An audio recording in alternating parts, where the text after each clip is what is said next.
মানুষের তৈরি এই জীবন ব্যবস্থা প্র্যাকটিস করার কারণে মানুষের নৈতিক চরিত্র হারিয়ে গেছে। মানুষের কাতারে নাই আর। পাশ্চাত্য সভ্যতার বস্তুবাদী দর্শন দ্বারা প্রভাবিত হয়ে মানুষ আজকে এই পাশবিক পর্যায়ে নেমে গিয়েছে। আমাদের জাতির একটা কঠিন সংকটকাল এখন চলছে। আপনি যদি মানব জাতির হিসাব করেন তাহলে সমগ্র মানব জাতি এক অর্থে আমরা কিন্তু এক জাতি। সেই মানব জাতির অবস্থা যদি আপনি বিবেচনায় আনেন, প্রায় 35টি রাষ্ট্রে এখন যুদ্ধ হচ্ছে, সীমান্তে সীমান্তে সংঘাত হচ্ছে, সারা পৃথিবীতে দুর্বলের উপর সবলের অত্যাচার হচ্ছে, বঞ্চনা হচ্ছে, মানবাধিকার লঙ্ঘন হচ্ছে। আর যদি আপনি মুসলমান জাতি, আমরা যারা মুসলিম নিজেদেরকে আল্লাহর বান্দা বলে বিশ্বাস করি, নবীর উম্মত বলে বিশ্বাস করি, আমাদের মুসলমান জাতি দুনিয়াতে 200 কোটি থেকে 240 কোটি, এখানে হিসেবের বিভিন্ন পরিসংখ্যান থেকে পাওয়া 240 কোটি, প্রায় টোটাল জনগোষ্ঠীর 31% আমরা মুসলমানরা। 57টি রাষ্ট্রে আমরা বিভক্ত। তা আমাদের মুসলমান নামক রাষ্ট্রটির মানে জাতিটার অবস্থা কি যদি সেটা আপনি দেখেন, সেখানেও কিন্তু দেখবেন অশান্তি, জুলুম, 8 কোটি মানুষ উদ্বাস্তু, প্রতিনিয়ত একটার পর একটা রাষ্ট্র শত্রু দ্বারা আক্রান্ত হচ্ছে।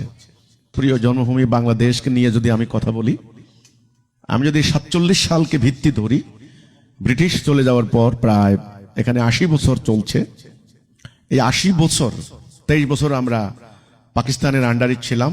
71 স্বাধীন হওয়ার পর আমাদের 54 বছর চলল। এই 54 বছরে আমাদের এখানে রাজনৈতিক হানাহানি, দ্বন্দ্ব, সংঘাত, এখানে অফিস আদালতে ঘুষ, দুর্নীতি, নৈরাজ্যকর অবস্থা। এখন একটা সরকারের পতনের পর আজকে ইন্টারিম চলছে প্রায় 1.5 বছর। এই অবস্থায় কি অবস্থা দেখেন, এখানেও কিন্তু শান্তির কোনো সম্ভাবনা, গ্যারান্টি কেউ দেখতে পাচ্ছেন না। তো আমরা বলেছি যে পুরো রাষ্ট্রের মধ্যে, পুরো সমাজের মধ্যে সর্বত্র একটা অশান্তি, অরাজকতা, একটা অশান্তময় অবস্থা চলছে। তো এই পরিস্থিতির কারণ কি? সেই পরিস্থিতির কারণ হিসেবে আমরা যেটা বলেছি, একটা আদর্শের অভাব। আমরা মানুষ, আল্লাহ সুবহানাহু ওয়া তাআলা আমাদেরকে সৃষ্টি করেছেন, আমরা আল্লাহর খলিফা, আল্লাহর প্রতিনিধি। এই দুনিয়াতে আমাদের কর্তব্য ছিল, কাজ ছিল আল্লাহর হুকুমের আনুগত্য করা, আল্লাহর খেলাফত করা। কিন্তু সেটা আমরা না করে আমরা মানুষের তৈরি বিধান দিয়ে আমাদের সমাজ, রাষ্ট্র পরিচালিত করেছি। ফলে আজকে অশান্তির আমরা অনলে জ্বলে পুড়ে আমরা সারখার হয়ে যাচ্ছি। এই হলো আমার প্রথম কথা। তারপর দেখেন আজকের যে এই যে শিক্ষা নিয়ে আলোচনা হচ্ছে, সারা বাংলাদেশে কিন্তু কাগজে কলমে শিক্ষিত লোকের সংখ্যা কিন্তু বাড়ছে। আগে যেখানে মাত্র 15-20% শিক্ষিত ছিল, হ্যাঁ, সেখানে আজকে 70-80% লোক, কোন জেলা আছে প্রায় 90% লোক শিক্ষিত। তো শিক্ষিত লোক বাড়ছে, কাগজে কলমে বই পুস্তক পুঁথিগত বিদ্যার অর্জনকারীদের সংখ্যা বাড়ছে। কিন্তু দেখুন আজকে অফিস আদালতে ঘুষ, দুর্নীতি বন্ধ হয়েছে? হয়নি, এটা আরো বেড়ে চলেছে। আদালতে বিচারের নামে অবিচার, হয়রানি, এটা কি কমেছে? না কমে নাই, এটা বেড়েছে। অপরাজনীতি, রাজনীতির নামে ধাপ্পাবাজি, অর্থ পাচার, জালিয়াতি, স্বজনপ্রীতি, এটা কি কমেছে? কমেনি, এটাও বেড়েছে। পুরো ব্যাংকের টাকা লুট করে নিয়ে যাচ্ছে। আমাদের বাংলাদেশে এই মুহূর্তে প্রায় 21 লক্ষ কোটি টাকা ঋণগ্রস্ত। কেন? উন্নয়নের টাকা আনে, সেই টাকা আপনার তারা পাচার করে দিচ্ছে নিজস্ব সম্পদ হিসেবে। তো এই যে দুর্নীতিগুলি হচ্ছে, অন্যায় হচ্ছে, এর কারণ আমরা মনে করি 2টি কারণ প্রধানত। একটা হলো জীবন ব্যবস্থার ত্রুটি। মানুষের তৈরি এই জীবন ব্যবস্থা প্র্যাকটিস করার কারণে মানুষের নৈতিক চরিত্র হারিয়ে গেছে। মানুষের কাতারে নাই আর। পাশ্চাত্য সভ্যতার বস্তুবাদী দর্শন দ্বারা প্রভাবিত হয়ে মানুষ আজকে এই মানে পাশবিক পর্যায়ে নেমে গিয়েছে, প্রথম কথা। দ্বিতীয় কথা হলো শিক্ষা ব্যবস্থার ত্রুটি। আমরা যখন ব্রিটিশের আন্ডারে ছিলাম, ব্রিটিশরা তারা পরিকল্পিতভাবে আমাদের শিক্ষা ব্যবস্থা প্রবর্তন করেছে। আজকের যে এডুকেশন সিস্টেম চলছে আমাদের দেশে, এই সিস্টেমটা কিন্তু উপনিবেশিক যুগের। সেখান থেকে খুব বেশি কিন্তু আমরা বের হইতে পারি নাই। তারা ভারতবর্ষে পদার্পণ করেছে, তারা সামরিক শক্তি বলে আমাদেরকে দখল করেছে, তারা লুণ্ঠন করার জন্য। তারা লুণ্ঠন করেছে, শোষণ করেছে, নিপীড়ন করেছে। তারা কিন্তু আমাদেরকে তাদের উপরে চলে যাওয়ার মতো শিক্ষা দেয় নাই। তারা শিক্ষা ব্যবস্থা প্রবর্তন করেছে, শাসন ব্যবস্থা প্রবর্তন করেছে। সেখানে তারা স্পষ্টত আমাদের জাতিটাকে 2টি ভাগে ভাগ করে দিয়েছে। আমাদের মনস্তাত্ত্বিকভাবে আমরা 2টা ভাগ হয়ে গেলাম। একটা হলো আমাদের মাদ্রাসা এডুকেশন, একটা হলো সাধারণ কলেজ বিশ্ববিদ্যালয়ের জেনারেল এডুকেশন। তো সেখানে ওই যে শিক্ষা ব্যবস্থা চললো, আজকে আমাদের এ পর্যন্ত কিন্তু যে সরকারে আসেন তারা নতুন নতুন তারা ইউরোপে যান, ধরেন সুইজারল্যান্ডে যান, সুইডেনে যান, জাপানে যান, ফ্রান্সে যান, বিভিন্ন জায়গায় গিয়ে তারা ওদের কিছু একটা দেখে এসে আমাদের এখানে অ্যাডাপ্ট করার চেষ্টা করেন। গত সরকার অন্তত 3 বার সিলেবাস কারিকুলাম পরিবর্তন করেছেন। এতে করে মানুষ বিভ্রান্ত হয়েছে। আজ পর্যন্ত একটা দুঃখজনক কথা কি, যেই সরকারের ক্ষমতায় আসেন তাদের অনুকূলে তারা ইতিহাস রচনা করেন। বাংলাদেশের উৎপত্তির ইতিহাস, 71-এর ইতিহাস, 47 সালের ইতিহাস, কার কি ভূমিকা, আজ পর্যন্ত আমরা সঠিক ইতিহাসটা আমাদের স্টুডেন্টকে দিতে পারি নাই। এই যে একটা দুদুল্য মানতার মধ্যে আমরা যাচ্ছি, এই যে একটা কনফিউশনের মধ্যে, দ্বিধা, ডিলেমা, একটা দ্বিধা দ্বন্দ্বের মধ্য দিয়ে আমাদের বাচ্চারা বড় হচ্ছে। এমনিতে তো নীতি নৈতিকতা নাই, কারণ মনের ভিতরে আল্লাহর উপস্থিতি না থাকলে যা হয়। আর অন্যদিকে জাতির সম্পর্কে একটা কমপ্লেক্সের মধ্যে আমরা আছি, যে কারণে ভক্তি, সম্মান, ইজ্জত মানে কিছু নাই। গত ধরেন 10 বছর আগে যে মানুষটাকে আমাদের মিডিয়া, আমাদের সরকার বা রাজনৈতিক দল মহামানব বলে প্রচার চালিয়েছেন, 10 বছর পরে সেই মানুষটাকে আবার শয়তান মানে যাচ্ছে তাই হিসেবে চালাচ্ছে। যেই কারণে আসলে কোনো মানে আমাদের কোনো স্থায়ী সুনির্দিষ্ট ডিসাইডেড কোনো ফ্যাক্টর আজ পর্যন্ত আমরা করতে পারিনি। এই শিক্ষা ব্যবস্থার ত্রুটিটা কিন্তু ওই ঔপনিবেশিক যুগ থেকেই শুরু হয়েছে। তারা আমাদের মেরুদণ্ড সোজা করে যেন আমরা দাঁড়াইতে না পারি, সেই জন্য আমাদের শিক্ষা ব্যবস্থা ওই ব্যবস্থা রাখেনি। তো আমরা এই বাস্তবতা অনুধাবন করে যখন জাতির শিক্ষিত লোকের নৈতিক অধপতন চূড়ান্ত আকার ধারণ করেছে, তাদের প্রযুক্তিবিদ্যা নাই, তাদের ভাষা জ্ঞান একেবারেই মানে এত দুর্বল যেটা আন্তর্জাতিক মান স্পর্শ করতে পারে না, আল্লাহ রাসূলের প্রতি তাকওয়া তো নাই, সেটা তো বাদ দিলাম। মানব সমাজে বাস করার জন্য ন্যূনতম যে সভ্যতা, ভব্যতা, শৃঙ্খলা, ঐক্য, সহযোগিতা, সহমর্মিতা, দয়া, মায়া, করুণা, সেগুলা পর্যন্ত আজকে গায়েব হয়ে গিয়েছে। এই যে হলো, গায়েবটাও হলো, এটা কেন হলো সেটা আমরা বলেছি যে শিক্ষা ব্যবস্থার ত্রুটি। শিক্ষা ব্যবস্থা বর্তমানে ঔপনিবেশিক যুগের চলা এই শিক্ষা পদ্ধতি, শিক্ষা ব্যবস্থা, এটা থেকে আমাদেরকে বেরিয়ে আসতে হবে। আমাদের চাষিরহাট উন্নয়ন প্রকল্পের আওতায় আমরা এই যে চাষিরহাট নুরুল হক উচ্চ বিদ্যালয় স্থাপন করেছি, তার একটা লক্ষ্যই হচ্ছে জাতির সামনে এমন একটা শিক্ষা ব্যবস্থার মডেল উত্থাপন করা, একটা রূপরেখা আমরা তুলে ধরা। আমাদের প্রয়াস চালাচ্ছি, কিন্তু আমরা একটা শিক্ষা ব্যবস্থার প্রস্তাব করছি। আমরা বলেছি যে এই যে নানামুখী শিক্ষা ব্যবস্থার কারণে জাতিকে নানান দিকে ডাইরেকশন দেওয়া হচ্ছে, তারা ডাইরেক্টেড হচ্ছে নানানভাবে। একমুখী শিক্ষা ব্যবস্থা দরকার আছে। জাতির লক্ষ্য কি, উদ্দেশ্য কি, জাতি কি হাসিল করতে চায়, এই ধরনের শিক্ষা ব্যবস্থার প্রস্তাব আমরা করেছি। আমরা বলেছি এই অত্র অঞ্চলের মানুষগুলি আমরা বাই বর্ন আমরা বিশ্বাস করি যে আমরা মুসলিম, আমরা আল্লাহ বিশ্বাস করি, রাসূল বিশ্বাস করি, আমরা পরকালে জান্নাতে যেতে চাই, আমরা জান্নাত জাহান্নাম বিশ্বাস করি, আমাদের নবী করিম সাল্লাল্লাহু আলাইহি সাল্লাম আমাদের আখিরি নবী, শেষ নবী, আমরা ওনার উম্মত। কাজেই উম্মতে মুহাম্মদী হিসাবে, আল্লাহর বান্দা হিসাবে, মুসলমান হিসাবে, মুমিন হিসাবে, আল্লাহর কোরআনের প্রতি বিশ্বাসী হিসাবে আমাদের শিক্ষা ব্যবস্থা হতে হবে এইরকম। আমাদের শিক্ষার ভিত্তিটাই হতে হবে আল্লাহর হুকুমের উপর ভিত্তি করা। এখন আমার স্টুডেন্টরা যদি কলেজ বিশ্ববিদ্যালয়ে লেখাপড়া করে যদি নাস্তিক হয়ে বের হয়, এর থেকে বড় দুঃখের কথা আর কিছু হতে পারে না। ঠিক আছে, আর কষ্টের কথা হতে পারে না।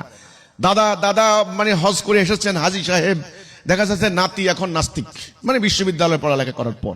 এটা কেন? এটা শিক্ষা ব্যবস্থার ত্রুটি। আমরা বলেছি আমাদের শিক্ষা ব্যবস্থার মূল ভিত্তিটা এখান থেকে আগে রচিত হতে হবে। এর ভিত্তি হবে আল্লাহর বিধান, আল্লাহর হুকুম, তাওহীদ। এই আল্লাহর বিধানটা কেন করব? আমাদের শিক্ষিত লোকের ভেতরে যখন আল্লাহর উপস্থিতি গণ্য হবে, আল্লাহর কাছে জবাবদিহি করার একটা প্রেরণা, একটা ভয় অথবা একটা তাকওয়ার মনোভাব সৃষ্টি হবে, তখন অফিস আদালতে সে চুরি ঘুষ খাবে না, হ্যাঁ, মিথ্যা মামলা দিবে না, অন্যায় করবে না, মিথ্যা মানে না খেয়ে থাকলেও সে ঘুষ খাবে না। বৃদ্ধ পিতা মাতাকে সে বৃদ্ধাশ্রমে রেখে সে বুক বিলাসে, জঘন্য বুক বিলাসে লিপ্ত হবে না, অর্থাৎ অমানুষ হবে না, সোজা কথা। তো এই কথাটা আমরা বলেছি যে নৈতিক শিক্ষা যদি দিতে হয়, তাহলে নৈতিকতার ভিত্তি, নৈতিকতার উৎস হচ্ছেন আল্লাহ রাব্বুল আলামিন। নৈতিকতার একটা মানদণ্ড লাগবে। আপনি শুধুমাত্র নৈতিকতা, মোরালিটি বললে হবে না, যে মোরাল এথিক্স, যে আমরা মোরালিটি শিক্ষা দেব। আরে ভাই, মোরালিটির এথিক্সের একটা মানে ভিত্তি লাগবে, একটা মানদণ্ড লাগবে। তা আমরা বলেছি সেই মানদণ্ডটা হচ্ছে আল্লাহর বিধান, আল্লাহর হুকুম, যেটা আমরা বলি লা ইলাহা ইল্লাল্লাহ মুহাম্মাদুর রাসূলুল্লাহ। আল্লাহর হুকুম ছাড়া আমরা কারো হুকুম মানি না।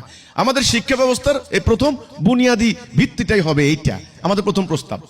দ্বিতীয় প্রস্তাব হচ্ছে, দেখুন যে আমরা বলেছি যে আধুনিক এই যে প্রযুক্তির এই যুগে, জ্ঞান বিজ্ঞানের এই যুগে, টেকনোলজির এই যুগে, সায়েন্সের এই যুগে, অর্থাৎ জ্ঞান বিজ্ঞানের এই যুগে আমাদের শিক্ষা ব্যবস্থায় শিক্ষিত লোকেরা যেন কোনোভাবেই যেন বেকার না হয়। আজকে সরকারের প্রধান বোঝা হচ্ছে শিক্ষিত বেকার, এটা আপনারা জানেন কেন? কারণ আমাদের শিক্ষা ব্যবস্থার ত্রুটি এখানেই, কর্মমুখী শিক্ষা আমাদেরকে শিক্ষা দেওয়া হয়নি, জীবনমুখী শিক্ষা, জীবন ধারণ করার জন্য যে শিক্ষা, যেই শিক্ষা পাশ্চাত্য সভ্যতা বহু আগেই তারা শুরু করে দিয়েছে। জাপান, চীন তারা বহু আগেই শুরু করে দিয়েছে, এমনকি আমাদের পার্শ্ববর্তী ইন্ডিয়াও তারা বহু আগে শুরু করে দিয়েছে। কিন্তু আমাদের এখানে এই অপরাজনীতি, ধাপ্পাবাজের রাজনীতির কারণে পলিসি মেকিং এ যারা আছেন, পলিসি মেকার, তাদের এই দূরদৃষ্টির অভাবের কারণে, তাছাড়া পলিসি মেকিং করবেন কিভাবে? অপরাজনীতি তো সব শেষ হয়ে গেছে। আমরা দ্বিতীয় যে প্রস্তাব করেছি আমাদের শিক্ষা ব্যবস্থায়, যে একটা প্রযুক্তি নির্ভর শিক্ষা ব্যবস্থা, একটা টেকনোলজি নির্ভর শিক্ষা ব্যবস্থা, মাধ্যমিক লেভেল থেকেই সে কিন্তু এই প্রযুক্তি সম্পন্ন জ্ঞান লাভ করবে। এটা হলো আমার দ্বিতীয় প্রস্তাবনা। আপনারা জানেন যে নোয়াখালী অঞ্চলে মানুষ হাজার হাজার তরুণ তরুণী তারা বিদেশে যাচ্ছেন, মধ্যপ্রাচ্যে যাচ্ছেন, আর সেখানে তারা লেবার শ্রমিক হিসেবে যাচ্ছেন, বৈদেশিক রেমিটেন্স পাঠাচ্ছেন, আমরা ওদেরকে রেমিটেন্স যোদ্ধা বলি। দেখেন এখানে তাদের কিন্তু সংকটটা কোন জায়গায়, ক্রাইসিসটা হচ্ছে আনস্কিল্ড লেবার। আনস্কিল্ড লেবার, একজন স্কিল্ড আর আনস্কিল্ড লেবারের কি ডিফারেন্স আপনারা যা, আনস্কিল্ড পপুলেশন, আমাদের জনগণ হচ্ছে কোটি কোটি, কিন্তু জনশক্তি হচ্ছে না, ম্যান পাওয়ার হচ্ছে না, ম্যান হচ্ছে, পপুলেশন হচ্ছে মাস পপুলেশন, কিন্তু ম্যান পাওয়ার, শক্তি, এটা কিন্তু হচ্ছে না। এই জন্য ম্যানেজমেন্ট লেভেলে, প্রযুক্তি পরিচালনা লেভেলে যেখান থেকে রেমিটেন্স খুব বেশি আসে সেখানে আমরা স্থান পাই না। আমাদের শ্রমিকরা মধ্যপ্রাচ্যে অনেক কষ্ট করেন, মাত্র কয়েকশো রিয়াল তারা পান।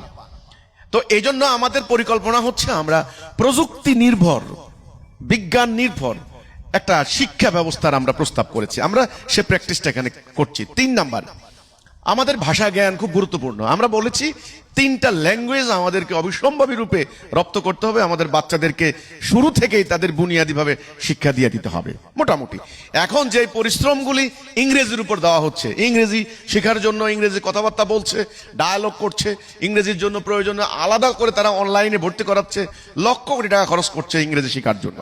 হ্যাঁ ঠিক আছে, আমি মানলাম আন্তর্জাতিকভাবে আপনার হলো এখন ব্যবসা বাণিজ্য, কাজ কারবার, ইংরেজি ভাষা, ইংরেজরা যেহেতু আমাদেরকে দখল করেছে, কাজে আপনি ইংরেজি ভাষা শিখেন, দরকার আছে, ওকে।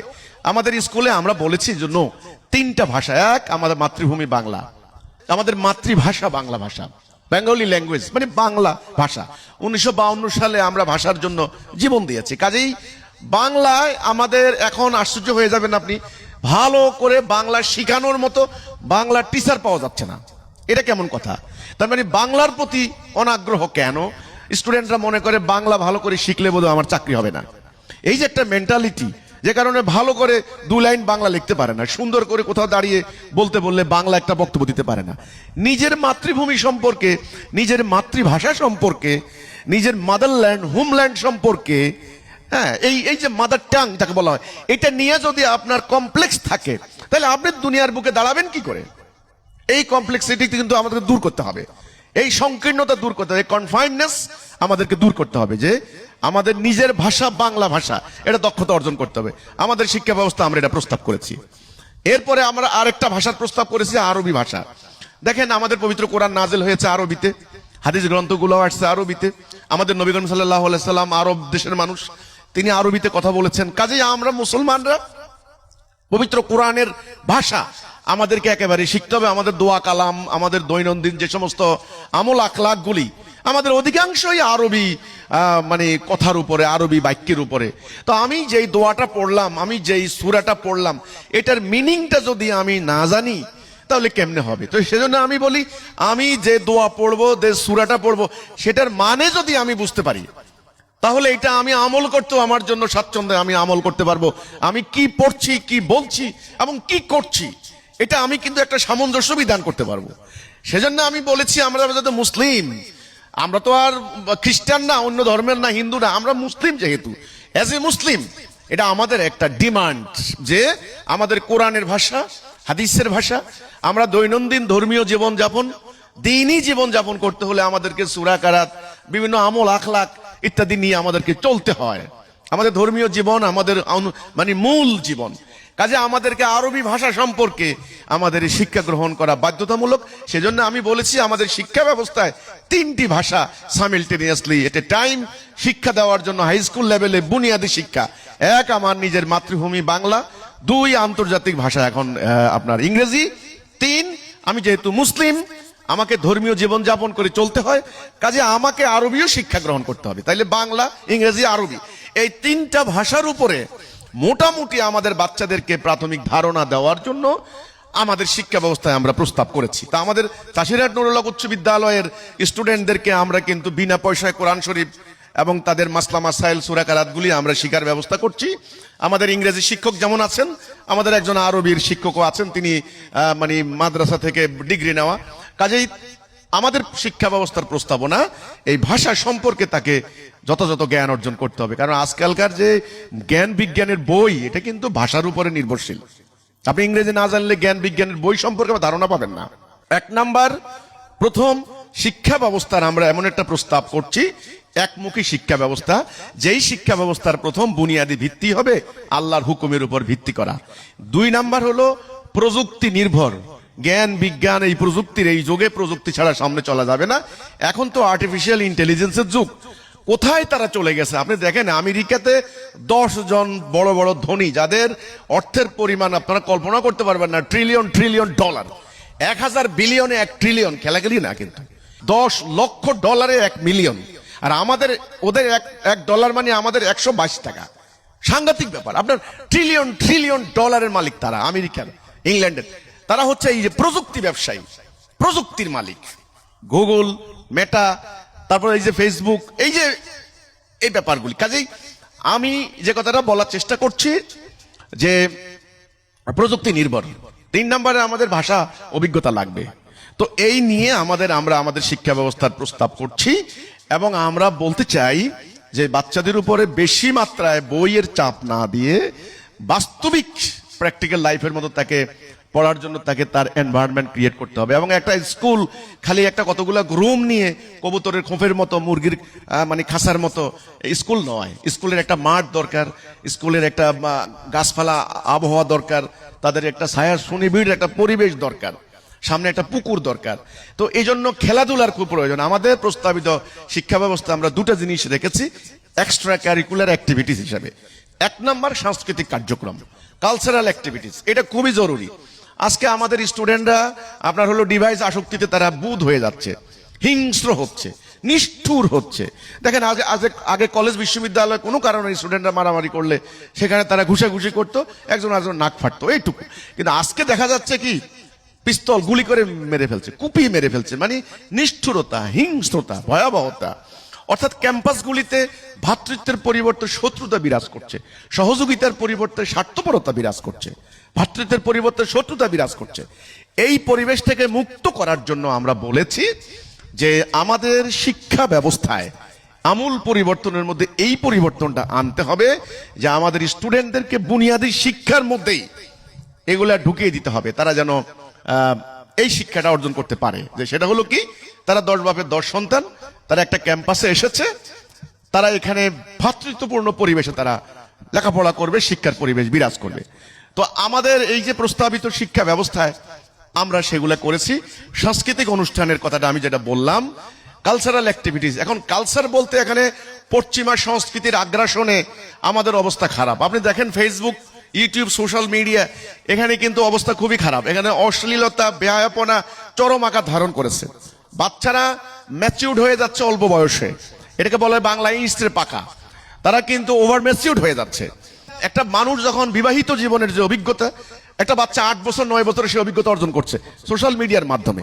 তো এটা থেকে তাদেরকে ফিরাইতে হলে এক্সট্রা কারিকুলার অ্যাক্টিভিটিস লাগবে। 2টা জিনিস, 1 কালচারাল অ্যাক্টিভিটি। এখন এই কালচারাল অ্যাক্টিভিটি করতে হলে সেটা কি, সেটা আমার ধর্মীয় আপনার চিন্তা ভাবনা, আমি মুসলিম, আমি কোরআনকে বিশ্বাস করি, আল্লাহকে বিশ্বাস করি, আমার ইসলামের সংস্কৃতি কি আছে, আমার দেশের চিরায়ত বাংলার সংস্কৃতি কি আছে, যেটা আমাদের পূর্বপুরুষরা যে সংস্কৃতি ধারণ করতেন, আমাদের কৃষক শ্রমিক জনতা যে জিনিসটা স্বাচ্ছন্দ্য বোধ করেন, অর্থাৎ শালীন সভ্য ডিসিপ্লিন, যেটা মনের মধ্যে বিনোদন দেবে এবং আমার মধ্যে একটা শিক্ষামূলক একটা মেসেজ থাকবে, এই ধরনের সংস্কৃতি আমি মনে করি দরকার। আজকে সংস্কৃতির নামে অপসংস্কৃতি হচ্ছে, আজকে বৈদেশিক সংস্কৃতি মানে আগ্রাসনে আমাদের দেশীয় সংস্কৃতি কিন্তু গায়েব হয়ে গেছে। তাই এক নম্বরে আমরা বলি যে কালচারাল অ্যাক্টিভিটিস, আমাদের এই চাষিরহাট নুরুল হক উচ্চ বিদ্যালয়ে আমরা কালচারাল অ্যাক্টিভিটিসের ক্ষেত্রে আমি বারবার বলে দিয়েছি, তোমাদের সংস্কৃতির নামে যেন কোনো অশ্লীলতা বেহায়াপনা ইত্যাদি যেন না হয়। 2 নম্বরে খেলাধুলা, এই খেলাধুলার জন্য লাগবে হলো পর্যাপ্ত মাঠ, ফিল্ড, প্লেইং ফিল্ড যদি না থাকে খেলোয়াড়রা খেলবে কোথায়? ছোট বাচ্চারা খেলতে আসতে পারে না, বড়রা ক্রিকেট খেলে, একটা ক্রিকেট বল পড়লে কিন্তু মাথার মগজ উড়ে যেতে পারে, একটা বল পড়লে কিন্তু বাচ্চার বুকে পড়লে সে মারা যেতে পারে।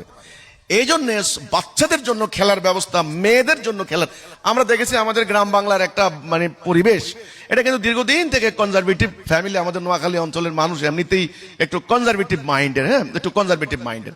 এখানে মেয়েদের মাঠে খেলাধুলা করার কোনো পরিবেশ নেই, কোনো সুযোগ নেই, যে কারণে মেয়েরা শুধু বেচারিরা বাড়িতেই বসে থাকে।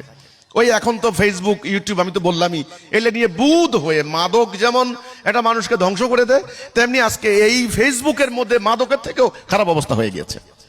এই জন্য লাগবে খেলাধুলা। আমি বলি স্কুল থেকে একেবারে মানে প্লে গ্রুপ থেকে বিশ্ববিদ্যালয় পর্যন্ত প্রত্যেকটা শিক্ষা প্রতিষ্ঠানের সামনে খেলাধুলার জন্য মানে খেলার মাঠ, প্লে গ্রাউন্ড থাকা বাধ্যতামূলক আমি মনে করি। সরকার অনুমোদন দেওয়ার ক্ষেত্রে এগুলি ফলো করেন, কিন্তু আমরা সেটা ফলো করতে রাজি না।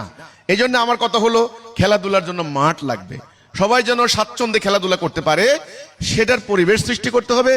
তবে তার যে মানসিক প্রশান্তি, তার শারীরিক বৃদ্ধি, শরীরের যে ফিটনেস, এগুলা কায়েম হবে। তখন সে আগামী দিনের সুনাগরিক হিসেবে, সুঠাম দেহধারী হিসেবে, সুস্থ মস্তিষ্ক সম্পন্ন নাগরিক হিসেবে সে বিশ্বের দরবারে মাথা উঁচু করে দাঁড়াতে পারবে। এই হলো আমার কথাটা। কাজে আমাদের প্রস্তাবিত শিক্ষা ব্যবস্থায় আমি সরকারের কাছে এই দাবি করেছি যে চলমান বিদ্যমান যে ব্যবস্থা দিয়ে আমাদের রাষ্ট্র চলছে এটাকে পরিবর্তন করতে হবে। চলমান বিদ্যমান যে শিক্ষা কাঠামো চলছে, ঔপনিবেশিক যুগের, ব্রিটিশ আমলের যুগের এই শিক্ষা ব্যবস্থা অচল, অকার্যকর প্রমাণিত হয়েছে। এই ব্যবস্থা থেকে বেরিয়ে এসে শিক্ষিত লোকেরা দেশ বিক্রি করে দিচ্ছেন, অপরাজনীতি করছেন, ঘুষ খাচ্ছেন, বৃদ্ধ পিতা মাতাকে বৃদ্ধাশ্রমে পাঠিয়ে দিচ্ছেন। এমন আপনার বিশৃঙ্খল লোক হচ্ছে, স্বার্থপর হচ্ছে, আত্মকেন্দ্রিক হচ্ছে। এই শিক্ষা প্রতিষ্ঠান থেকে বেরিয়ে এসে অনেক লোক আল্লাহ রসুলকে গালি দিচ্ছে, নাস্তিক হচ্ছে, ইসলাম সম্পর্কে একটা নেতিবাচক ধারণা তারা পাচ্ছে। কাজে এই শিক্ষা ব্যবস্থা আমাদের দেশের উপযুক্ত নয়, এই শিক্ষা ব্যবস্থা মুসলমানদের জন্য উপযুক্ত নয়। ব্রিটিশরা তাদের স্বার্থে পরিকল্পিতভাবে সিলেবাস কারিকুলাম তৈরি করে এই শিক্ষা ব্যবস্থা কায়েম করেছে। এখন সময় হয়েছে, আন্দোলন তো কম হয় নাই, আমাদের স্টুডেন্টরা বৈষম্য বিরোধী আন্দোলন করেছে, 71-এ দেশ স্বাধীনতা, আমরা তো আন্দোলন কম করি নাই, অনেক আন্দোলন হচ্ছে। এবার আপনারা, আমার প্রস্তাব থাকবে, স্বনির্বন্ধ অনুরোধ থাকবে, একটা শিক্ষা ব্যবস্থার আমি প্রস্তাব করেছি। জাতীয় প্রেস ক্লাব থেকে শুরু করে বাংলাদেশের বিভিন্ন গুরুত্বপূর্ণ প্রেস ক্লাবে আমার প্রস্তাবিত শিক্ষা ব্যবস্থার রূপরেখাটা আমি তুলে ধরেছি। সেজন্য আমি স্বনির্বন্ধ অনুরোধ করব, আমি সরকারকে, দেশের যারা মিডিয়া আছেন, সুশীল সমাজ আছেন, বিশ্ববিদ্যালয় শিক্ষক, আইনজীবী, সাংবাদিক, সাহিত্যিক, সকলের দৃষ্টি আকর্ষণ করে আমি বলতে চাই, আমাদের নোয়াখালীতে সোনাইমুড়ি উপজেলার চাষিরহাট ইউনিয়নে, আমাদের এই চাষিরহাট ইউনিয়ন সংলগ্ন ইউনিয়নের সন্নিকটে এই নুরুল হক উচ্চ বিদ্যালয়ে আমরা পাইলট প্রজেক্ট হিসাবে, পরীক্ষামূলক হিসাবে আমরা এই শিক্ষা কাঠামো, শিক্ষা ব্যবস্থা আমরা প্রবর্তন করেছি। করোনার পর থেকে সময় খুব বেশি একটা পাইনি, আমাদের স্টুডেন্ট স্বল্পতার সত্ত্বেও ইতোমধ্যেই অনেক অভিভাবক আমাদের শিক্ষা ব্যবস্থায় তাদের ঈর্ষণীয় সাফল্য দেখে, শিক্ষায়, সংস্কৃতিতে, খেলাধুলায়, জেলা উপজেলা লেভেলে তাদের সাফল্য দেখে তারা আগ্রহী হচ্ছেন। অনেক অভিভাবক তাদের সন্তানদেরকে আমাদের এখানে পড়াচ্ছেন। তা আমরা ইতোমধ্যেই আমরা প্রমাণিত হয়েছে, আমরা প্রমাণ পেয়েছি আমাদের স্টুডেন্টরা নৈতিকতা, যে নৈতিকতার অভাব, ধস নেমেছে আজকে, নৈতিকতায় তারা সমৃদ্ধ হচ্ছেন, তারা দেশপ্রেমের চেতনায় উদ্বুদ্ধ হচ্ছেন। আমরা এ পর্যন্ত যতটুকু মাত্র 5 বছর এখনো আমাদের স্টুডেন্টরা বিভিন্ন কলেজ বিশ্ববিদ্যালয়ে অধ্যয়ন করছেন, তারা সুযোগ পেয়েছেন। আগামী দিন অল্প দিনের ভিতরে তারা দেশের সেবায়, মানবতার সেবায় তারা নিয়োজিত হবেন। তখন দেখবেন নুরুল হক উচ্চ বিদ্যালয়ের এই শিক্ষার্থীদের এই শিক্ষার প্রেরণা আমরা কি দিয়েছি। বৃক্ষ তোমার নাম কি, ফলেই পরিচয়। আমি যদি মাকাল ফলের বীজ লাগাই তাহলে মাকাল ফল ধরবে, আর আমি যদি আপনার হলো কমলার বীজ লাগাই, তাহলে আমি যদি ফজলি আমের বীজ লাগাই তাহলে ফজলি আম ধরবে নির্দিষ্ট টাইম পরে। তাহলে ইনশাআল্লাহ আগামী দিন প্রমাণিত হবে আমরা যে শিক্ষা ব্যবস্থা প্রস্তাব করেছি, এই শিক্ষা ব্যবস্থা আধুনিক চাহিদাকে পূরণ করবে, আধুনিক জ্ঞান বিজ্ঞান প্রযুক্তিকে মাথায় রেখে এবং আধুনিক মানুষের চিন্তা ভাবনাকে মাথায় নিয়ে এবং আল্লাহর হুকুমের আনুগত্য করে। যেহেতু আমি একটা মুসলিম, আমি আল্লাহর বিধান মানতে হচ্ছে, এইটাকে নিয়ে আর আমার ভাষা সাহিত্য এবং এক্সট্রা কারিকুলার অ্যাক্টিভিটিস, যেটা শিল্প সাহিত্য সংস্কৃতি ক্রীড়া বিনোদন ইত্যাদি সামগ্রিকভাবে ছেলে এবং মেয়ে, আমাদের এখানে কিন্তু নারী পুরুষের কোনো ডিসক্রিমিনেশন নাই, কোনো বৈষম্য নাই। এখানে আপনারা জানেন যে বর্তমান সারা বিশ্বে কিংবা ভারতে হোক আর কি বাংলাদেশে এখনো জেন্ডার মানে ডিসক্রিমিনেশন মারাত্মক। মেয়েকে এক ধরনের দেখা হয়, ছেলেকে আরেক ধরনের দেখা হয়।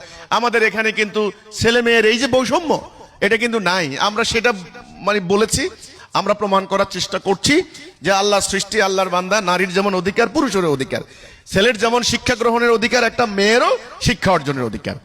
তো কাজেই আমাদের এই প্রস্তাবিত শিক্ষা ব্যবস্থা, সবাইকে আমি অভিনন্দন জানাবো। আমাদের চাষিরহাটের যারা অভিভাবক আছেন, যারা মুরব্বীরা আছেন, আমাদের এলাকাবাসী আছেন, আপনারা আমাদের শিক্ষা ব্যবস্থাকে একটু দেখুন, পর্যবেক্ষণ করুন। আপনারা দেখবেন জাতির কল্যাণে, দেশের কল্যাণে, আমাদের ধর্মের সেবায়, ইসলামের সেবায় আমরা এখানে কি অবদান রেখে চলেছি। আমাদের শিক্ষক মন্ডলী অত্যন্ত উচ্চ শিক্ষিত, ভদ্র অমায়িক, তারা নিজেদেরকে ডেডিকেট করেছেন। আমাদের এখানে একটা কথা বলি, আমাদের এখানে কোনো ধরনের অর্থের বিনিময়, মানে এখন তো বাণিজ্য হয়ে গেছে শিক্ষা, যার টাকা নাই সে ভালো শিক্ষা অর্জন করতে পারে না। আমাদের এখানে এই সূত্র চলে না। আমরা বলেছি যার টাকা নাই, সত্যিকার অর্থে যার টাকা নাই, এখানে অভিনয় করে লাভ নাই, যার টাকা নাই, গরিব মানুষ, তারও শিক্ষা অর্জনের অধিকার রয়েছে, তারও অন্ন বস্ত্রের অধিকার রয়েছে। এটা তার মানবাধিকার, এটা তার মানবাধিকার, বেঁচে থাকার অধিকার। কাজে আমাদের এখানে যারা গরিব স্টুডেন্ট, তাদেরকে আমরা বিশেষভাবে দেখাশোনা করছি, তার পড়ালেখার যেন কোনো অসুবিধা না হয়। আমাদের কিন্তু সক্ষমতা সীমিত, আমাদের অবকাঠামোগত উন্নয়ন এখনো সেরকম হয়নি, আমাদের এখনো ভিত্তি আমরা ওইভাবে মজবুত করতে পারিনি। কাজে আমি আজকের এই সমাপনী বক্তব্যের এই পর্বে আমি সরকারের কাছে সনির্বন্ধ অনুরোধ করতে চাই, সরকার আমাদের চাষিরহাট নুরুল হক উচ্চ বিদ্যালয়ের এই সাফল্য দেখে সরকার আমাদের দিকে নজর দেবেন। আল্লাহ সুবহানাহু ওয়া তাআলা আমরা যেন আখিরাতে আল্লাহর প্রিয় বান্দা হিসেবে আল্লাহর সামনে দাঁড়াতে পারি, আল্লাহ সে তৌফিক দান করুক। আমাদের এই সোনামণিরা, আমাদের এই সন্তানরা, আমাদের এই বংশধর, এই বাচ্চাগুলি, তারা আগামী দিন যেন সোনার মানুষ হয়, তারা আগামী দিন যেন আল্লাহর একজন প্রিয় বান্দা হয়, আল্লাহর নবীর একজন প্রিয় উম্মত হয়, তারা যেন আগামী দিন দেশপ্রেমিক হয়, তারা যেন সভ্য হয়, ভদ্র হয়, ডিসিপ্লিন হয়, সাহসী হয়, জ্ঞানে বিজ্ঞানে শক্তিতে তারা যেন দুনিয়াকে লিড দিতে পারে, তাদের মেধার যেন স্ফুরণ ঘটে। আপনারা বাচ্চাদের জন্য দোয়া করবেন, আমরাও দোয়া করি, আল্লাহ যেন তাদেরকে সুস্থ রাখেন। আমাদের জাতির জন্য, মানবতার কল্যাণে, আল্লাহর দ্বীনের জন্য কিছু করার প্রকল্প, ইচ্ছা আমাদের আছে, কিন্তু আপনাদের দোয়া, আপনাদের সহযোগিতা চাই।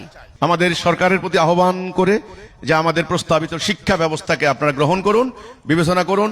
আগামী দিন জাতিকে রক্ষা করতে হলে এই শিক্ষা ব্যবস্থা প্রবর্তনের কোনো বিকল্প নাই।